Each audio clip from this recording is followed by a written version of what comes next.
કેમ છો બધા? મજામાં? જય શ્રી કૃષ્ણ. આજે તો બહુ ટાઈમથી અમારે લોકોને આલુ પરાઠા ખાવા હતા, નહીં તો?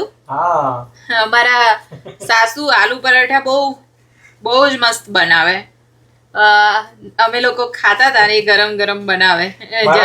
મારા મમ્મી જે આલુ પરોઠા બનાવે છે ને એકદમ ટેસ્ટી બને. તો આજે એ રીતે બનાવ્યા છે જેની, હવે જોઈએ કેવા બન્યા છે. મારી અલગ ટ્રીક છે, પણ આજે મેં એમની રીતથી બનાવ્યા છે આલુ પરાઠા, પણ બધા જ પરફેક્ટ બન્યા છે. અને મેં બે અલગ રાખ્યા છે. જો કમ્પ્લીટ, કોઈ તૂટ્યો નથી કે કશું જ નહીં. બે મસાલા રાખ્યા છે. એકમાં ઓનિયન નાખી છે, એક સાદું રાખ્યો છે માવો, અને એકમાં ચીઝ નાખ્યું છે. એટલે આજે 3 ટાઈપના પરોઠા ખાવા મળશે અમને. અને અહીંયા દઉના હાથની અહીંયા ચા બની ગઈ છે. ચલો, જેને બ્રેકફાસ્ટ કરવો હોય, આલુ પરાઠા અને ચા, દહીં જોડે બી મજા આવે, પણ અમે ચા જોડે ખાવાના છે આજે. ચલો, આવી જજો કેનેડા.